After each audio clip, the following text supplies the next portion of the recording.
दुनिया के सबसे बड़े और असरदार मीडिया कंटेंट में से एक है पोर्नोग्राफी। आज के डिजिटल जमाने में पोर्न हर किसी के स्मार्टफोन तक पहुंच गया है, लेकिन इसकी हिस्ट्री, इसका प्रभाव और इसके पीछे की सच्चाई, यह सब कुछ एक राज बना हुआ है। ये वीडियो कोई कहानी नहीं है, ये एक सफर है, ये जानने के लिए कि कैसे पोर्न इंडस्ट्री ने इंसान की सबसे गहरी चाहत यानी उसकी हवस को एक हथियार बना दिया है। एंटरटेनमेंट के नाम पर एक नशा। लेकिन यह सब कहां से शुरू हुआ? किसने इसकी शुरुआत की? क्या यह इंसानी आजादी थी या फिर कोई सोची समझी साजिश?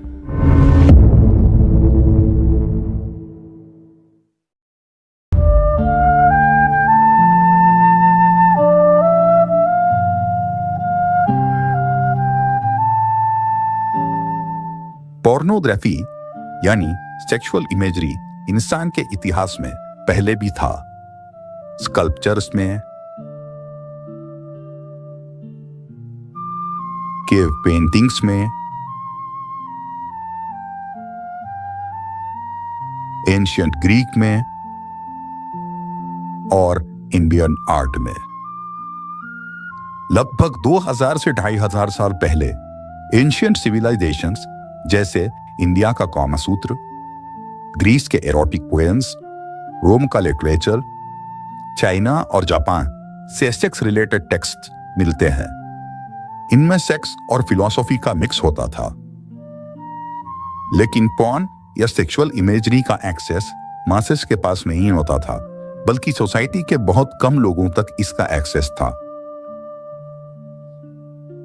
15th सेंचुरी में प्रिंटिंग प्रेस के इन्वेंशन के बाद एरोटिक बुक्स सीक्रेटली छपने लगे, जैसे कि 1527 में इटली में पब्लिश हुई अरेतीनो, 1748 में इंग्लैंड में पब्लिश हुई फैनी हिल, फ्रांस में साल 1785 में 120 डेज ऑफ सोडोम और 1791 में जस्टिन जैसी बुक्स छपने लगी।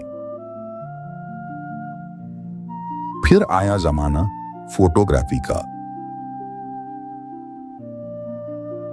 1840s में कैमरा के इन्वेंशन के बाद लोगों ने न्यूड फोटोज लेना शुरू किया। ये आर्टिस्ट रिफरेंस के नाम पे बेचा जाता था। 1920s में अमेरिका और यूरोप में पोर्नोग्राफिक फिल्म्स ने जन्म लिया। स्टैग फिल्म्स के नाम पे साइलेंट पोर्न वीडियोस सिर्फ मर्दों के लिए प्राइवेट क्लब्स में दिखाए जाते थे। ये सीक्रेट स्क्रीनिंग्स होते थे, लेकिन डिमांड इतनी थी कि इलीगल होने के बावजूद ये इंडस्ट्री ग्रो करती रही। 1950s से 60s तक आते आते प्लेबॉय जैसे मैगजीन्स ने सेक्सुअल इमेजरी को मेन स्ट्रीम मीडिया में लाकर खड़ा कर दिया। ह्यू हेफनर जैसे लोगों ने अडल्ट लाइफस्टाइल को ग्लैमर के रूप में बेचा। 1960s में सेक्सुअल रेवोल्यूशन, फेमिनिज्म जैसे मूवमेंट्स ने जन्म लिया। फ्री लव मूवमेंट एक तरह का रिबेलियन था, मगर क्या ये ऑर्गेनिक था या मीडिया ने इसे पुश किया? The sexual revolution. I feel we're going into the, beginning of an emotional revolution, because our play is not just a nude play or a sexual play, or it's we don't just take our clothes off and say, "Look, I am nude," it's all very natural. एक पूरी नस्ल को बताया गया morality operation है और pleasure ही freedom है।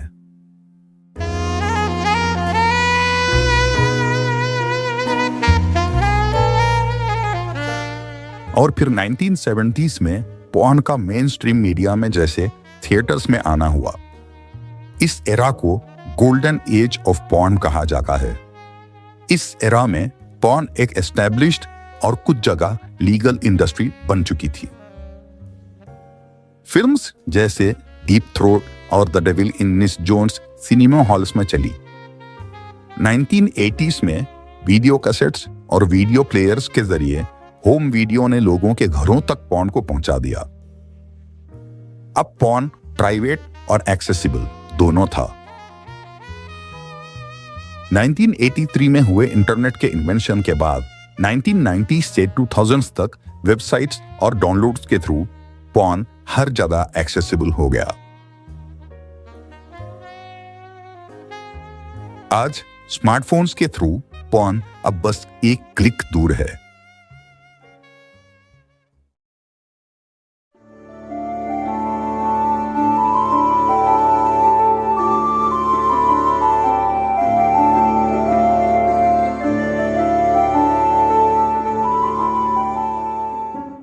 Pornography को आगे बढ़ाने में कई लोगों ने संघर्ष किया है।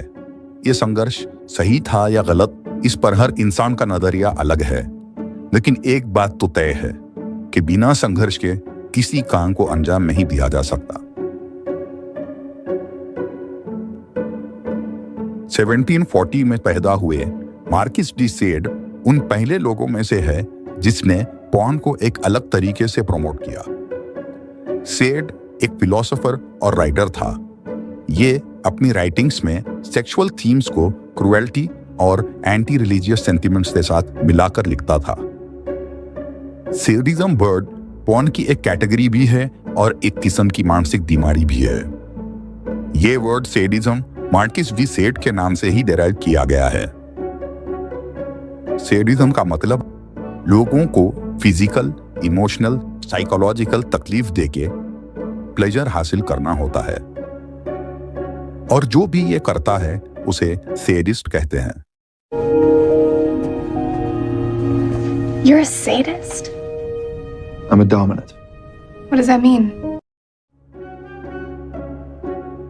सेड ने जस्टिन और द 120 Days of Sodom जैसी एरोटिक बुक्स लिखी थी। इसकी बुक्स को इतना बुरा माना गया कि उनको सेंचुरीज तक बैन कर दिया गया था। 1790 में पैदा हुआ रिचर्ड कार्लाइल एक ब्रिटिश पब्लिशर और फ्री स्पीच एक्टिविस्ट था। यह वो पहला शख्स था जिसने ब्रिटेन में एरोटिक बुक्स को ओपनली डिस्ट्रीब्यूट किया और उसकी खातिर कई बार जेल भी गया। बदलते जमाने के साथ और भी लोग पॉर्न से जुड़ने लगे।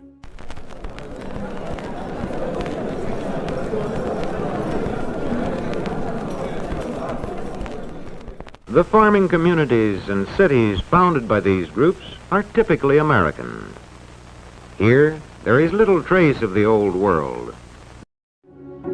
20th सेंचुरी में रियूबेन स्टोरमैन नाम का एक रशियन यहूदी अमेरिका में बड़ा बिजनेसमैन था और वो पॉर्न का बहुत बड़ा डिस्ट्रीब्यूटर भी था।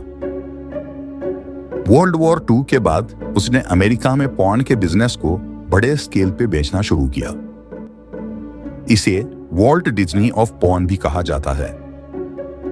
इसने बहुत बड़े स्केल पे पॉर्न मैगजीन्स और फिल्म्स को डिस्ट्रीब्यूट करना शुरू किया। यूएस गवर्नमेंट से कई लीगल बैटल्स लड़ने के बाद इसने पॉर्न इंडस्ट्री को एक नया शेप दिया। 20th सेंचुरी में 80% पॉर्न इस अकेले इंसान ने डिस्ट्रीब्यूट किया। पॉर्न अब $1 बिलियन इंडस्ट्री बन चुका था।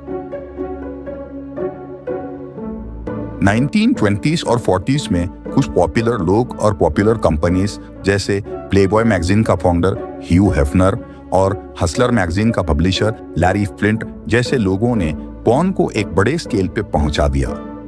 पॉर्न अब सोशली एक्सेप्टेड होने लगा। Are you for premarital and postmarital sex? I'm for premarital sex, which is not to suggest that I'm simply advocating it as a cure-all for our sexual problems, but I think that sex is the one area that we have a tendency to assume is going to work itself out in society without any real prior experience, and I think this is irrational. Don't you, though, by your magazine, stimulate postmarital sex? No, I don't think so. I decided a long time ago, if you're going to be a bear, be a grizzly. I'm not rolling over and playing dead for him or any other prosecutor in America. And as long as I'm alive and able to publish my magazine, I'll do just that. And if they don't like it, they can piss up a rope. And that goes from the president right on down to the very lowest prosecutor, because this country belongs to me as much as it belongs to them. Porn industry में contribution और भी लोगों का था, जैसे Goldstein, Bob गुशियोन और Alfred Kinsey.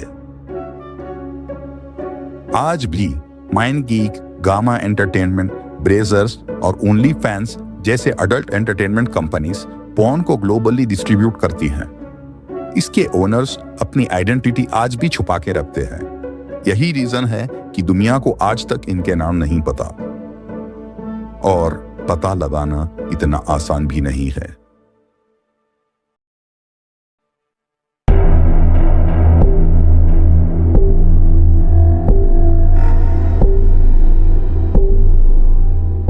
$1950s में America की CIA ने एक प्रोजेक्ट शुरू किया, MK ultra. Officially mind control experiments और अनऑफिशियली इंसानी फ्रीडम का टेस्ट।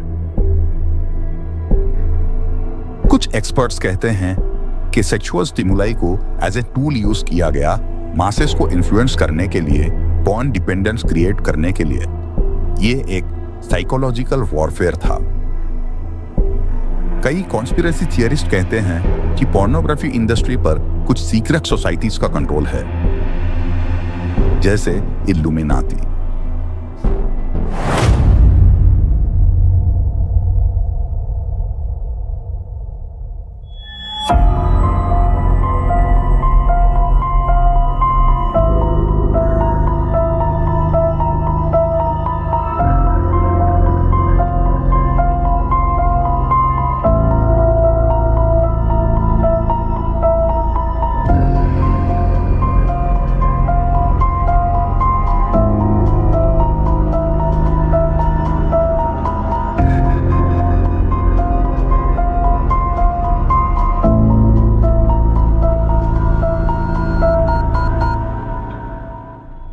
वो क्लेम करते हैं कि पॉर्न का इस्तेमाल एक मास मैनिपुलेशन टूल के रूप में होता है, जिससे स्पिरिचुअलिटी, मोरालिटी और फैमिली वैल्यूज को तोड़ दिया जाए। ये सब अलेजेडली एक प्लान्ड स्ट्रैटेजी का हिस्सा है, जिसमें मीडिया, टेक और फाइनेंस इंडस्ट्री के बड़े नाम शामिल है।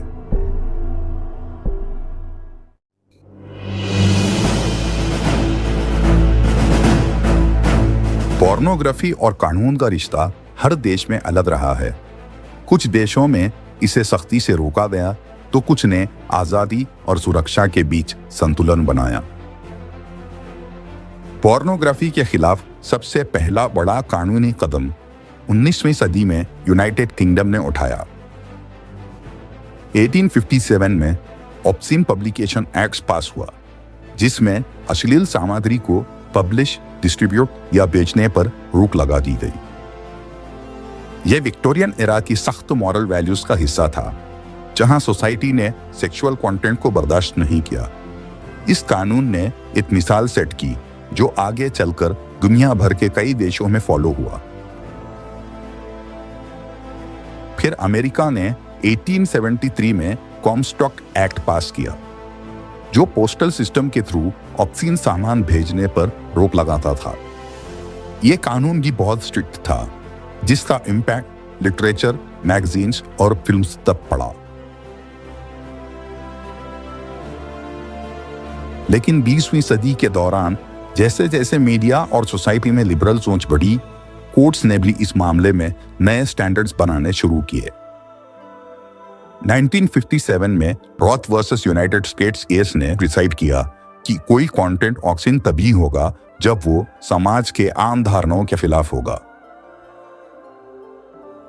फिर 1973 में मिलर वर्सेस कैलिफोर्निया के केस ने एक 3 पार्ट टेस्ट दिया, जो आज भी पॉर्न को लीगल या इलीगल जज करने में यूज होता है। उन 3 पार्ट्स में यह कंसीडर किया जाता है कि क्या कंटेंट समाज के लिए ऑफेंसिव है, क्या कंटेंट किसी कला या शिक्षा का हिस्सा है, क्या कंटेंट पूरी तरह से ऑब्स्सीन है। इंटरनेट के आने के बाद ये जंग और कॉम्प्लेक्स हो गई। 1997 में रीनो वर्सेस ACLU केस में यूएस सुप्रीम कोर्ट ने इंटरनेट पर फ्री स्पीच की प्रोटेक्शन दी, लेकिन साथ ही चाइल्ड पोर्नोग्राफी और माइनर्स की सुरक्षा के लिए अलग लॉस बने। हर देश ने एज वेरिफिकेशन, कंटेंट फिल्टरिंग और इलीगल मटेरियल को रोकने के लिए अलग अलग स्टेप्स लिए।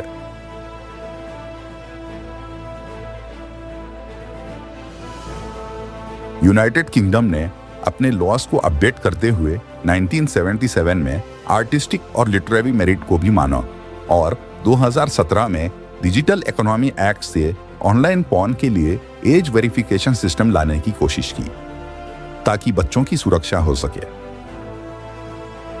जर्मनी ने वर्ल्ड वॉर II के बाद सेक्सुअल कंटेंट को रेगुलेट किया, जहां वायलेंट और नॉन कॉन्सेंसुअल मटेरियल को सख्ती से ट्रीट किया गया। यहां प्राइवेसी और परफॉर्मर्स के अधिकार भी प्रोटेक्ट किए जाते हैं।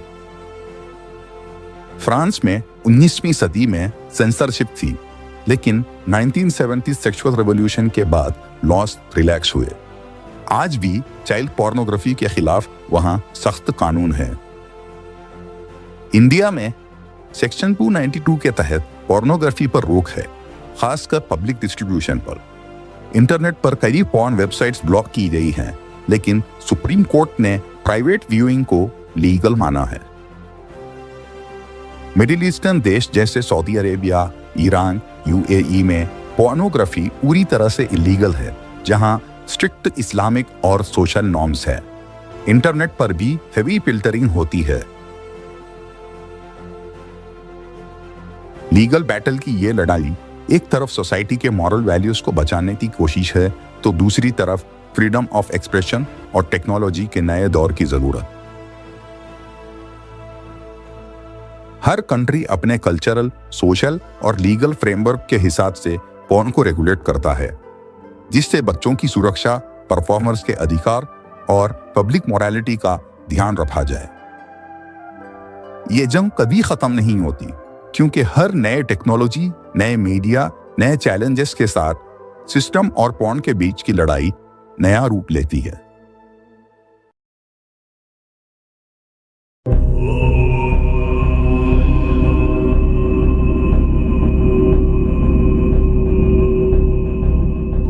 पॉर्न इंडस्ट्री उन चंद इंडस्ट्रीज में से एक है जो फीमेल डोमिनेटेड है, जिसमें 80 to 85% adult content creators females हैं।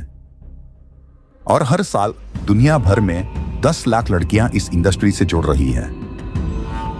ये कंजर्वेटिव फिगर है, असल में ये नंबर उससे ज्यादा भी हो सकता है। ज्यादातर लोग इसमें शॉर्ट टर्म करियर के लिए आते हैं, क्योंकि इस फील्ड में पैसा बनाना बाकी प्रोफेशंस के मुकाबले बहुत आसान है। जिस हिसाब से ये इंडस्ट्री लड़कियों को अपनी तरफ आकर्षित कर रही है, उस हिसाब से वो दिन दूर नहीं कि दुनिया में हर दूसरी लड़की ये काम अपनी जिंदगी में कम से कम एक बार तो कर चुकी होगी। डिजिटल प्लेटफॉर्म्स जैसे ओनली फैंस ने यह काम बहुत आसान कर दिया, जिस पे लोग घर बैठे ही अपनी वीडियोस बना के बेच सकते हैं। दुनिया भर में 35 लाख लड़कियां इस प्लेटफॉर्म को यूज करती हैं, जिसमें से 14 लाख लड़कियां अमेरिका से हैं। ये प्रॉब्लम सिर्फ अमेरिका जैसे डेवलप्ड देशों में नहीं है, इंडिया जैसे देशों में भी, जहां हर साल लाखों लड़कियां फैंसनब, ओनली फैंस, फैंसली जैसे प्लेटफॉर्म्स को ज्वाइन कर रही हैं। इनमें ज्यादातर लड़कियां 18 साल से 34 साल की उम्र की होती है। स्टैटिस्टिक्स के हिसाब से यह अंदाजा लगाना बहुत मुश्किल है कि कितने % लड़कियां इस फील्ड का हिस्सा बन चुकी हैं, स्पेशली जबकि इंडिया, पाकिस्तान और मिडिल ईस्ट जैसे देशों की लड़कियां सीक्रेटली ये काम करती हैं, सेफ्टी और सोशल स्टिग्मा की वजह से। Digital platforms, erotic models, chat workers, main stream porn actresses को मिलाकर दुनिया भर में 3 से 4 करोड़ लड़कियां पॉर्न का काम करती हैं। यह नंबर और भी ज्यादा हो सकता है, क्योंकि बहुत लोग ये काम छुपके करते हैं। साल 2018 के मुकाबले साल 2019 में 150% ज्यादा लड़कियों ने डिजिटल प्लेटफॉर्म्स को ज्वाइन किया अडल्ट कंटेंट बनाने के लिए। जिस तेजी से ये इंडस्ट्री ग्रो कर रही है, उस हिसाब से 2045 तक दुनिया भर में 20 से 25 करोड़ से भी ज्यादा लड़कियां अडल्ट कंटेंट क्रिएटर्स बन सकती हैं।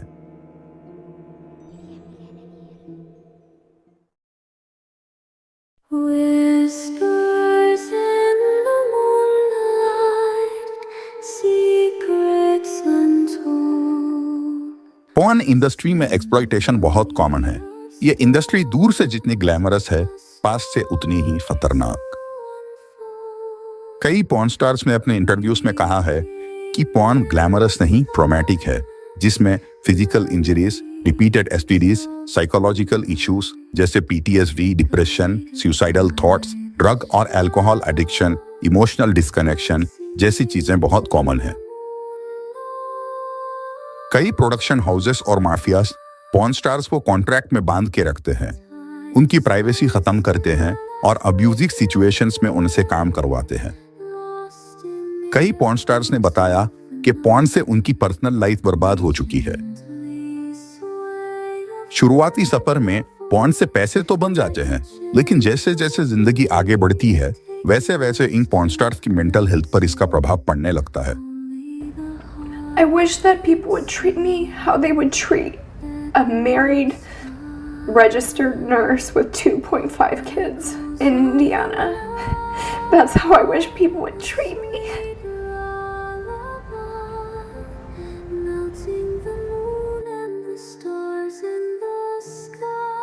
कुछ परफॉर्मर्स जैसे ऑगस्ट एन्स, यूरी लव और एम्बर रेन ने डिप्रेशन में आके सुसाइड भी कर ली और दुनिया के सामने इस इंडस्ट्री से हो रहे साइकोलॉजिकल ट्रॉमा को एक्सपोज कर दिया।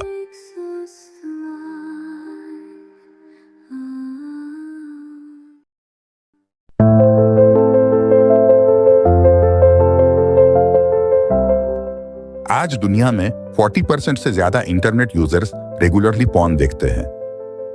साल 2016 में प्यू रिसर्च सेंटर द्वारा हुई रिसर्च ने बताया कि दुनिया भर में 64% मर्द और 18% औरतें रेगुलरली पॉर्न देखती हैं। इंडिया में साल 2019 में हुए सर्वे के मुताबिक 7 करोड़ लोग मंथली पॉर्न साइट्स विजिट करते हैं। दुनिया भर में हर दिन 12 करोड़ से भी ज्यादा लोग पॉर्न वेबसाइट्स देखते हैं। इंडिया, यूएसए, चाइना और यूके टॉप पॉर्न कंज्यूमिंग देश हैं। इंडिया में 70% से ज्यादा टीनेजर्स और यंग अडल्ट्स ने कभी ना कभी पॉर्न देखा है। यूएसए में हर महीने 10 करोड़ से ज्यादा लोग पॉर्न वेबसाइट्स विजिट करते हैं। 2020 में यूनिसेफ के रिपोर्ट्स के मुताबिक बच्चों के डिजिटल एक्सपोजर की वजह से हर साल लाखों की संख्या में अंडर एज बच्चे सेक्सुअली एक्सप्लिसिट कंटेंट देख रहे हैं, जो उनके विकास पर बुरा असर डाल रहा है। एक सर्वे के मुताबिक 10 साल से कम उम्र के बच्चे भी मोबाइल के जरिए पॉर्न देख चुके हैं। 70% टीनेजर्स मान चुके हैं कि उन्होंने पहला पॉर्न 13 साल की उम्र में देखा। 13 से 17 साल के users major chunk of daily traffic है।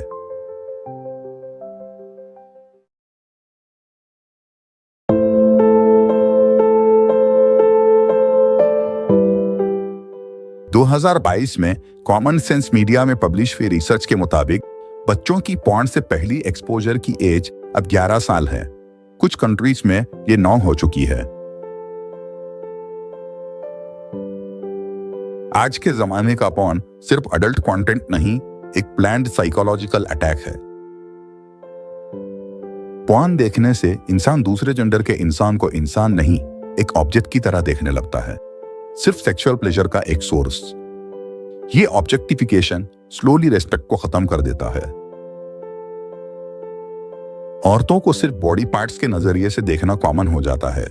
लड़कियों के लिए एम्पैथी, सम्मान और सेफ्टी के जज्बात कम हो जाते हैं। लॉन्ग टर्म में ये सेक्सुअल हरासमेंट और अब्यूज के बिहेवियर को नॉर्मलाइज कर सकता है। पॉर्न एडिक्शन से पार्टनर के साथ कनेक्शन कम हो जाता है। रियल इंटीमेसी की जगह फैंटेसी ले लेती है। अपने पार्टनर से सेटिस्फैक्शन नहीं मिल पाता है। ट्रस्ट और इमोशनल बॉन्डिंग टूट जाती है। चीटिंग या इमोशनल डिस्कनेक्ट होने लगता है। नतीजा डाइवोर्स, इनफिडेलिटी और ब्रोकन फैमिलीज। जब एडल्ट्स या इवन टीनेजर्स पॉर्न में इन्वॉल्व होते हैं तो पेरेंटिंग वीक हो जाती है। बच्चों में टॉक्सिक बिहेवियर और अनरियलिस्टिक एक्सपेक्टेशंस आ जाती हैं। कम्युनिकेशन गैप बढ़ जाता है। पॉर्न देखना छुपाया जाता है। सीक्रेसी घर का एनवायरनमेंट खराब कर देता है।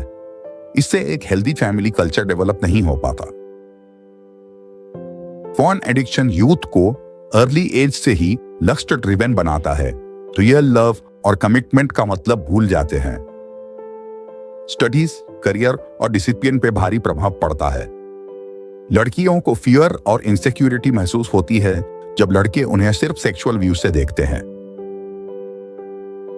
ये कल्चर लॉन्ग टर्म में रेप कल्चर, कंसेंट इश्यूज और जेंडर बेस्ड वायलेंस को प्रमोट करता है।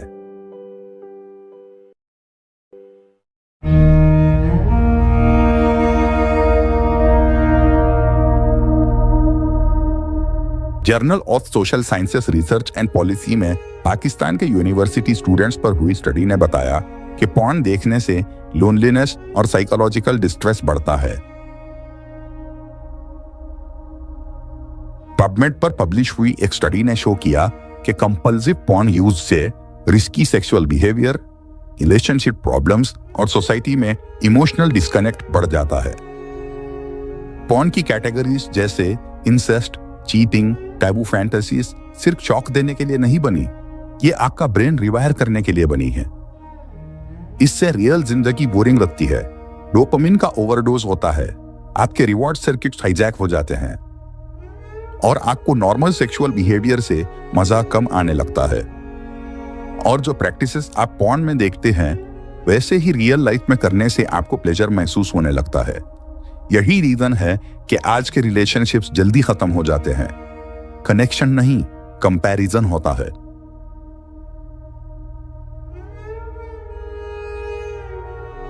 पॉर्न का इंपैक्ट इंडिविजुअल हेल्थ पे भी बहुत गहरा होता है।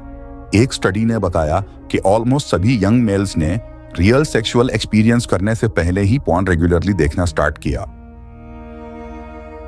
एक study human brain mapping journal में पब्लिश हुई। इसमें दिखाया गया कि पॉर्न देखते वक्त ब्रेन के रिवॉर्ड सेंटर्स में मनी और गेमिंग से भी ज्यादा स्ट्रॉन्ग रिस्पॉन्स आता है। 2014 में Max Planck Institute for Human Development के MRI बेस्ड रिसर्च ने दिखाया कि ज्यादा पॉर्न देखने से ब्रेन के रिवॉर्ड सेंटर यानी स्ट्रैटम में ग्रे मैटर वॉल्यूम कम हो जाता है और सेक्स के टाइम उसकी एक्टिविटी भी कम हो जाती है। 2016 में पार्क के द्वारा की गई रिसर्च बिहेवियरल साइंसेस जर्नल ने बताया कि पॉर्न इंड्यूस्ड इरेक्टाइल डिस्फंक्शन बहुत तेजी से यंग मेल्स में बढ़ रहा है।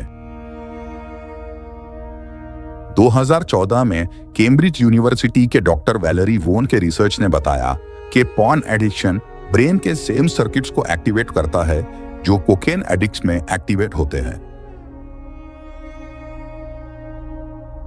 2014 में जामा साइकियाट्री के कुन और गैलेनॉट के रिसर्चर्स ने यह बताया कि लॉन्ग टर्म पॉर्न यूज से प्री फ्रंटल कॉर्टेक्स श्रिंक हो जाता है जो डिसीजन मेकिंग और इंपल्स कंट्रोल करता है। गेरी विल्सन की रिसर्च ने बताया कि रियल रिलेशनशिप्स में इंटरेस्ट कम हो जाता है और इंस्टेंट ग्रेटिफिकेशन डिपेंडेंसी बढ़ जाती है।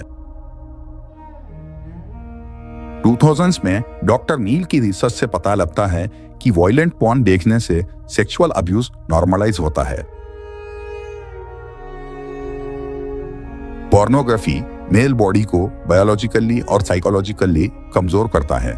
ये सब मिलके मेल रिप्रोडक्टिव सिस्टम को फ्रेजाइल बना देते हैं।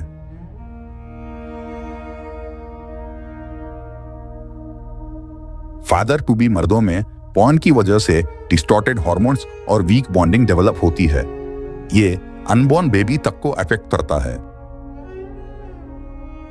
बर्लिन की मैक्स प्लैंक इंस्टीट्यूट की रिसर्च ने बताया कि ज्यादा पॉर्न देखने वाले लोगों में ब्रेन के प्लेजर सेंटर्स स्लोली डल हो जाते हैं, जिसे डिसेंसिटाइजेशन कहते हैं। एक और स्टडी जिसमें functional near infrared spectroscopy use हुआ, उसमें देखा गया कि हाई फ्रीक्वेंसी पॉर्न देखने वाले लोगों में कॉग्निटिव परफॉर्मेंस यानी सोचने समझने की कैपेसिटी वीक होती है और ब्रेन में हाइपर कनेक्टिविटी होती है जो ओवर थिंकिंग और एंजाइटी बढ़ा सकता है। जर्नल ऑफ क्लिनिकल मेडिसिन में एक रिव्यू स्टडी ने बताया कि पॉर्न यूज सेक्सुअल डिस्फंक्शन से लिंक्ड है, जैसे इरेक्टाइल डिस्फंक्शन, डिलेड एजैकुलेशन और रियल सेक्स इंटरेस्ट का लॉस हो सकता है।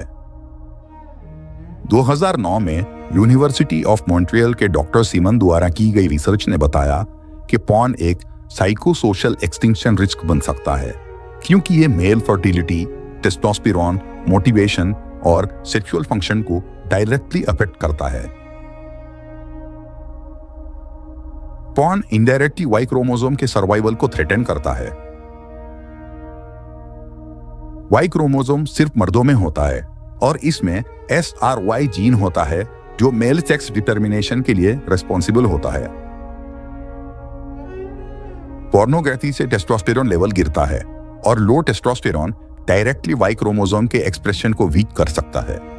लो फर्टिलिटी और पुअर स्पर्म हेल्थ से वाई क्रोमोसोम का अगले जनरेशन तक पास होना रिड्यूस हो सकता है। कुछ रिसर्चर्स का मानना है कि क्रॉनिक पॉर्न यूज एक एपिजेनेटिक इफेक्ट डाल सकता है जो जीन्स के एक्सप्रेशन को बदल देता है, जिसमें वाई क्रोमोसोम भी अफेक्टेड हो सकता है। अगर वाई क्रोमोसोम डिसअपियर हो गया तो क्या होगा?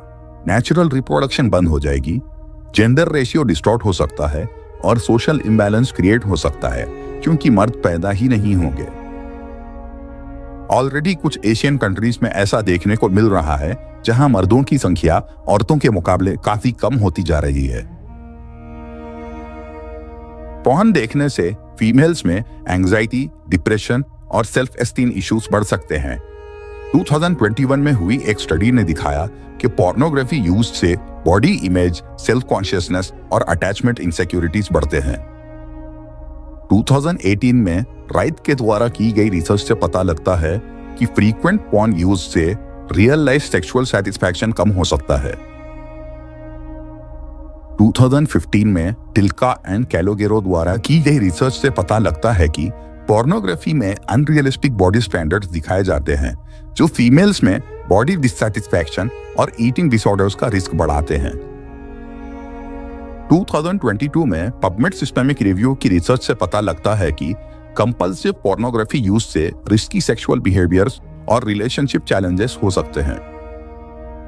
2016 में सैमुअल पेरी के द्वारा की गई रिसर्च से पता लगता है कि मैरिड इंडिविजुअल्स जो पॉर्न देखना स्टार्ट करते हैं उनमें डाइवोर्स का रिस्क ज्यादा होता है, स्पेशली वुमेन के लिए। 2023 में आदर्श एंड फाहू के द्वारा की गई रिसर्च से पता लगता है कि रेगुलर पॉर्न देखने से ब्रेन के रिवॉर्ड सिस्टम जैसे डोपामिन पाथवेज में केमिकल चेंजेस हो सकते हैं। ये चेंजेस जीन एक्सप्रेशन को अफेक्ट करते हैं, जैसे स्ट्रेस कंट्रोल और इमोशन रेगुलेशन जीन्स पे मिथाइलेशन हो सकता है।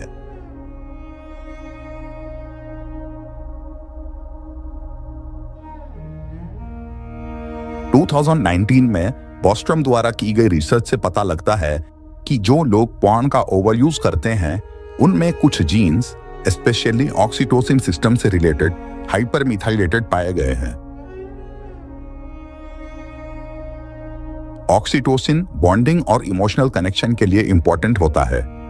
इसके मिथाइलेशन से सेक्सुअल डिस्कनेक्ट और सेक्सुअल डिसफंक्शन हो सकता है।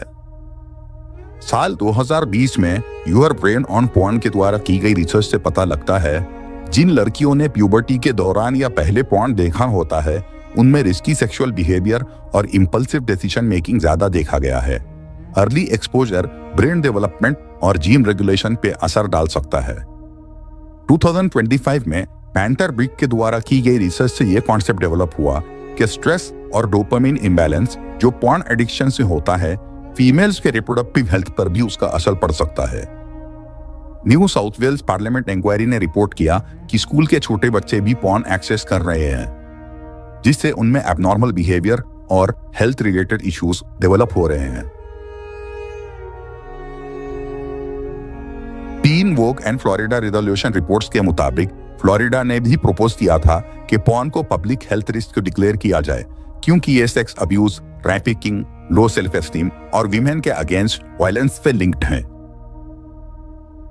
पॉर्न से होने वाले नुकसानों की लिस्ट तो बहुत लंबी है, लेकिन क्या पॉर्न से बचा जा सकता है?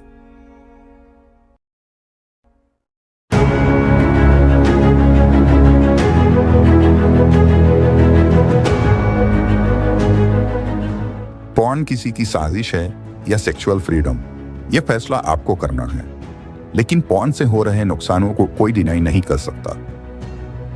पॉर्न का इम्पैक्ट इंडिविजुअल हेल्थ, रिलेशनशिप्स और सोशल वैल्यूज पर बहुत नेगेटिव है।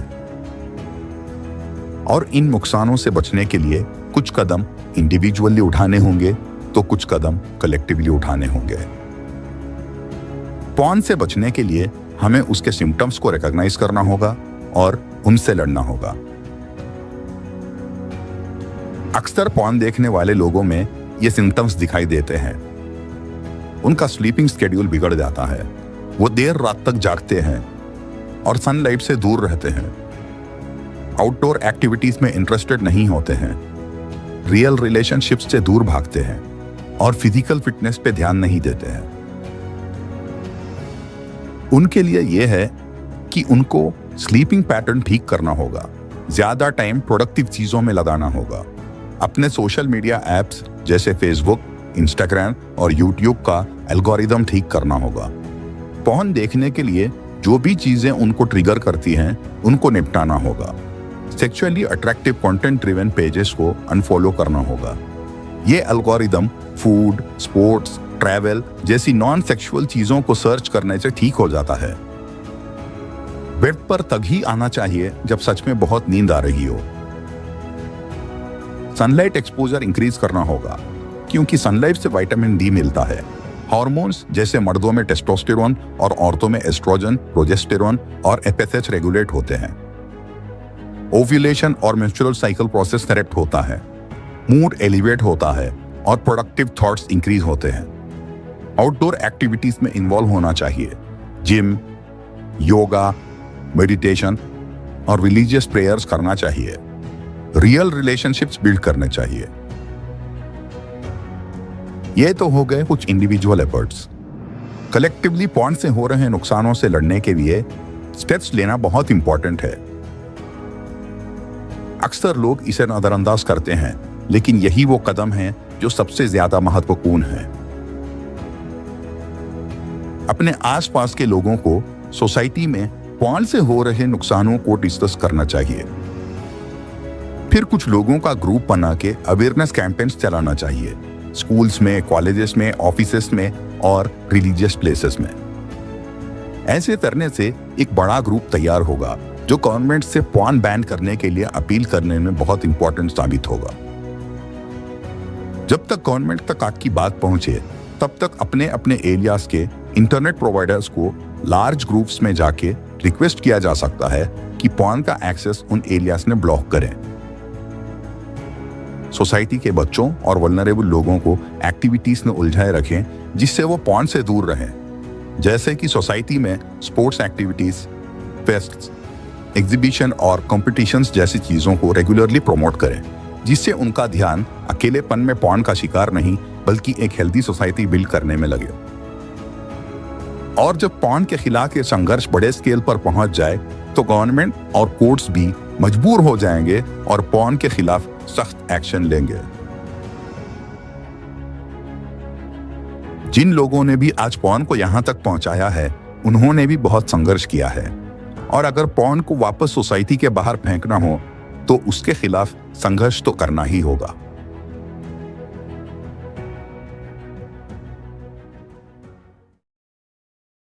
अब सवाल आपसे है, क्या आप सच में आजाद हैं या किसी डिजिटल नशे और अनदेखे कंट्रोल के गुलाम हैं? यह डॉक्यूमेंट्री एक आईना है जिसमें हर इंसान को अपना चेहरा खोजना होगा।